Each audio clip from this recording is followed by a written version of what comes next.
భద్రాద్రి కొత్తగూడెం వెళ్దాం. అయితే భద్రాద్రి కొత్తగూడెం నియోజకవర్గంలో బీఆర్ఎస్ లో వర్గపోరు అయితే ఎప్పటి నుంచో మొదలవుతోంది. అయితే అటు కోనేరు చిన్న చేరికత ఆధ్వర్యంలో పార్టీలో కొంత విభేదాలు కూడా మొదలై వర్గపోరు వస్తుందని మనం చెప్పుకోవచ్చు. అయితే కేటీఆర్ సమక్షంలో చిన్ని చేరాడు. అయితే చిన్ని చేరికతో వనమ కొంచెం డిమాండ్లో పడ్డట్టుగా తెలుస్తుంది. దీని మీద పూర్తి అప్డేట్స్ మా ప్రతినిధి నవీన్ అందిస్తారు. నవీన్, చెప్పండి.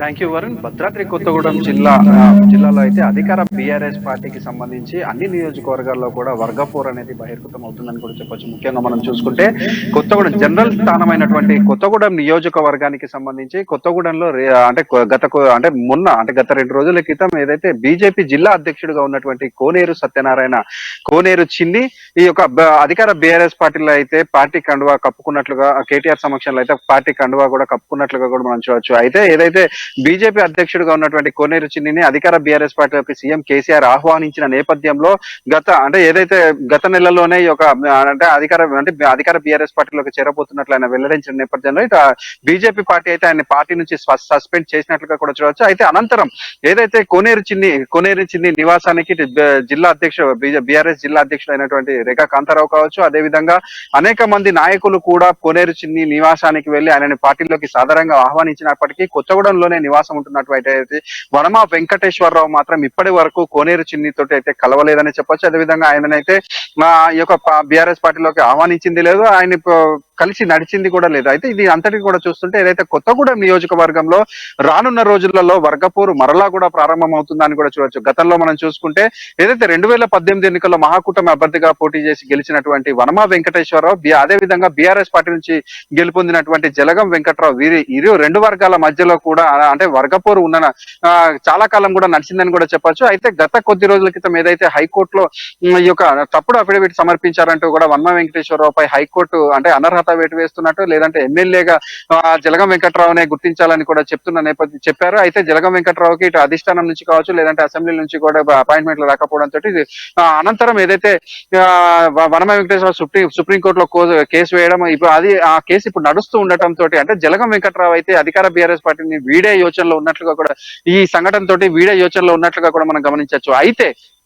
అప్పుడు అంటే జలగం వెంకట్రావుకి వనమ వెంకటేశ్వరరావుకి మధ్యలో ఉన్నటువంటి వర్గపూర్ అనేది ఇప్పుడైతే అంటే అధికార బీఆర్ఎస్ పార్టీలో లేదని చెప్పొచ్చు. ఎందుకంటే ఆయన పార్టీ మారే యోచనలో ఉండొచ్చు, లేదంటే మరే ఇతర కారణాలైనా కావచ్చు, ఆయన అయితే స్తబ్దుగా ఉన్నట్లుగా కూడా మనం గమనించవచ్చు. అయితే ఇప్పుడు మరలా చూసుకుంటే ఏదైతే ఇప్పుడు కోనేరు చిన్ని అంటే బీజేపీ పార్టీ నుంచి ఒక అధికార బీఆర్ఎస్ పార్టీలోకి చేరిన నేపథ్యంలో ఇప్పుడు మొన్న ఏదైతే కేటీఆర్ సమక్షంలో హైదరాబాద్ లో చేరిన పరిస్థితులలో ఇప్పుడు జిల్లాకు సంబంధించినటువంటి భద్రాద్రి జిల్లాకు సంబంధించి భద్రాచల నియోజకవర్గం కావచ్చు, ఇల్లందు నియోజకవర్గం ఉన్న 5 నియోజకవర్గాల నుంచి కూడా అంటే ఎమ్మెల్యేలు ఏదైతే అభ్యర్థులు వీరందరూ కూడా పార్టిసిపేట్ చేశారు. కానీ వారందరూ కూడా స్టేజ్ మీద ఉన్నారు. కానీ వనమ వెంకటేశ్వరరావు మాత్రం ఎక్కడ కనిపించినట్లుగా కూడా మనం చూడలేదు. అదేవిధంగా వనమ వెంకటేశ్వరరావు ఈ కోనేరు చిన్నిని ఇప్పటి వరకు కలిసిన దాకా దీని అంతటిని కూడా చూస్తుంటే ఇప్పుడు వీరిరువురి మధ్య అయితే వర్గపోరు ప్రారంభమైనట్లుగా కూడా చూడవచ్చు. అయితే ఏదైతే అందరికంటే ముందుగా వచ్చే అసెంబ్లీ ఎన్నికలకైతే సీట్లను కేటాయించిన నేపథ్యంలో కొత్తగూడెం నుంచి వనమ వెంకటేశ్వరరావు పేరును సీఎం కేసీఆర్ ప్రకటించినట్లుగా కూడా మనం చూడవచ్చు. అయితే గతంలో వీరిరువురికి అంటే గత కొన్ని ఏళ్లుగా కూడా వీరు అంటే ఇటు కోనేరు చిన్ని కుటుంబానికి కావచ్చు, ఇటు వనమ కుటుంబానికి కావచ్చు రాజకీయంగా కొంచెం దూరం ఉందని కూడా చెప్పొచ్చు. ఈ నేపథ్యంలో ఇప్పుడు కోనేరు చిన్ని అధికార బీఆర్ఎస్ లోకి రావడం అంటే కొన్ని వినిపిస్తున్న కారణాలు అయితే అంటే ఒకవేళ వనమ వెంకటేశ్వరరావుకి కోర్టులో చిక్కెదురైతే ఇటు స్టాండ్ బై గా ఇప్పుడు కోనేరు చిన్నికి అయితే ఆ సీటు కేటాయిస్తారని కొంతమంది మాట్లాడుకుంటున్న పరిస్థితి కూడా ఉంది. ఈ నేపథ్యంలోనే వనమ వెంకటేశ్వరరావు కొంచెం గుర్రుగా ఉన్నట్లుగా కూడా మనం చూడవచ్చు. అదేవిధంగా ఏదైతే గతంలో కొత్తగూడెం నియోజకవర్గం పాల్వంచలో ఏదైతే ఒక కుటుంబ హత్యల నేపథ్యంలో వనమ రాఘవేంద్ర ప్రధాన ముద్దాయిగా ఉన్న నేపథ్యంలో ఇప్పుడు కోనేరు చిన్ని అయితే వీరి కుటుంబంపై అయితే దుమ్మెత్తిపోసినట్లుగా కూడా మనం చూడొచ్చు.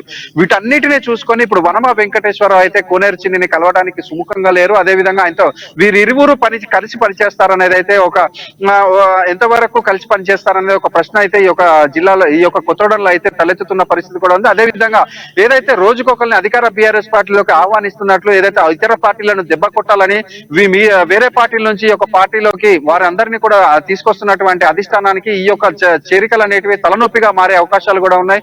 ఎందుకంటే వచ్చే ఎన్నికలలో కాంగ్రెస్ పార్టీ అంటే ఈ యొక్క 5 నియోజకవర్గాల్లో తీసుకుంటే చాలా బలం ఉన్నటువంటి కాంగ్రెస్ పార్టీని అదేవిధంగా ఇప్పుడు కాంగ్రెస్ పార్టీలోకి బలమైన నేతలందరూ కూడా క్యూ కడుతున్నారు. ఇటు మనం ఈ జిల్లాలో చూసుకుంటే ఇటు జలగం వెంకట్రావు కాంగ్రెస్ పార్టీలోకి వస్తారని ఒక సమాచారం ఉంది. అదేవిధంగా పొంగులేటి శ్రీనివాస్ రెడ్డి, తుమ్మల నాగేశ్వరరావు ఈ విధంగా అందరూ వీరందరూ కూడా కాంగ్రెస్ పార్టీలోకి చేరి చాలా బలం పుంజుకున్నటువంటి కాంగ్రెస్ పార్టీని ఢీకొట్టాలంటే ఈ విధమైనటువంటి వర్గపోరును అయితే బీఆర్ఎస్ అధిష్టానం ఎంత త్వరగా కుదిరితే అంత త్వరగా తగ్గించాలని కూడా ఇటు ఒక పార్టీ కార్యకర్తలు అయితే వేడుకుంటున్నట్లుగా కూడా చూడొచ్చు. ఇది ఓన్లీ కేవలం కొత్తగూడానికి మాత్రమే సంబంధించింది కాదు. ఈ యొక్క 5 నియోజకవర్గాలలో కొత్తగూడ ఇల్లందు నియోజకవర్గంలో చూసుకుంటే ఎమ్మెల్యేగా ఉన్నటువంటి బానోతు హరిప్రియ, అదే విధంగా మున్సిపల్ చైర్పర్సన్ గా ఉన్నటువంటి దమ్మాలపాటి వెంకటేశ్వరరావు మధ్య వైరం ఉంది.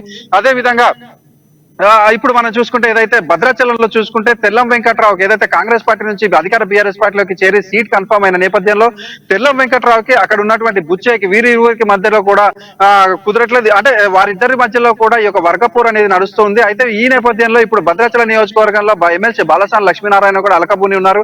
ఈ విధంగా ఉన్న 5 నియోజకవర్గాలలో కూడా ప్రతి నియోజకవర్గంలో కూడా వీరు వర్గపూర్ కావచ్చు, లేదంటే అధికారుల అలక కావచ్చు, వీరు ఏదైతే పార్టీ నాయకుల అలక కావచ్చు, ఇదంతా కూడా అధికార పార్టీకి అయితే తలనొప్పిగా మారింది. వీటన్నిటి అంటే ఎన్నికలు గత కొద్ది రోజుల్లో ఉన్న నేపథ్యంలో దీని అంతటిని కూడా అధికార పార్టీ ఎంత త్వరగా వీలైతే అంత త్వరగా సమస్య పరిష్కరించినట్లయితేనే వచ్చే ఎన్నికలలో కాంగ్రెస్ పార్టీ యొక్క కాంగ్రెస్ పార్టీని తట్టుకోగలనని అయితే వీరందరూ కూడా భావిస్తున్న పరిస్థితి కూడా ఉంది. వరకు ఒక పక్క చూసుకున్నట్లయితే వర్గపూర్ అనేది ఎక్కువగా అయిపోతా ఉంది. సో ఇది ఒక రకంగా పార్టీకి కొంత దెబ్బతీసే అవకాశం కనిపిస్తుంది ఖచ్చితంగా.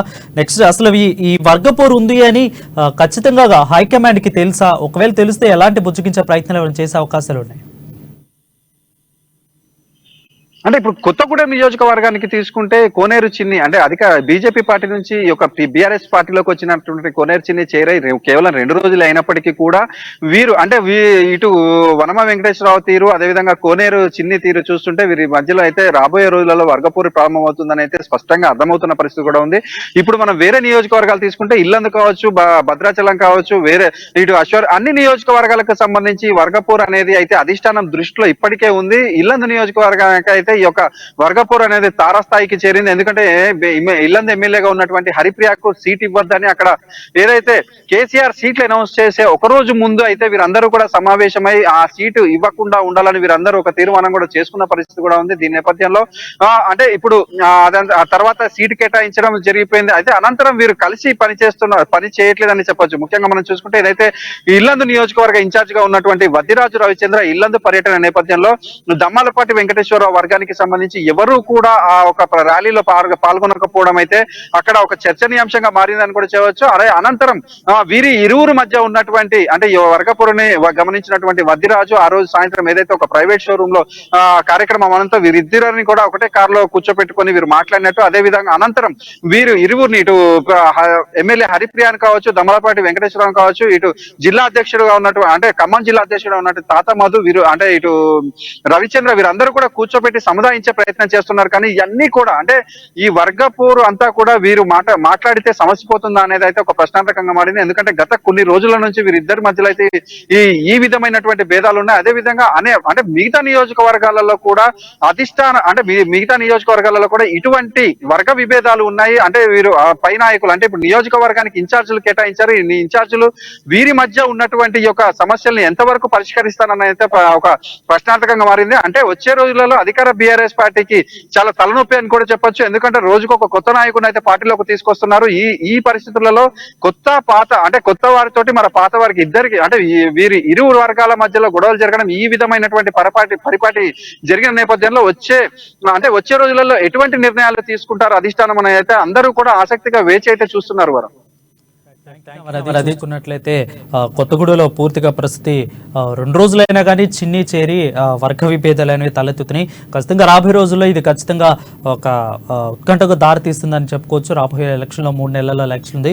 సో ఏ విధంగా దారి తీస్తుందో మనం ఖచ్చితంగా వేచి చూడాలి. సో హైకమాండ్ పిలిచి ఒకవేళ ఎక్కువైతే బుజ్జగించే ప్రయత్నం ఏమైనా చేస్తుందా, లేదంటే ఎవరిని సాధ్య చెప్పే ప్రయత్నం చేస్తుందో ఖచ్చితంగా మనం వేచి చూడాలి పరిస్థితి.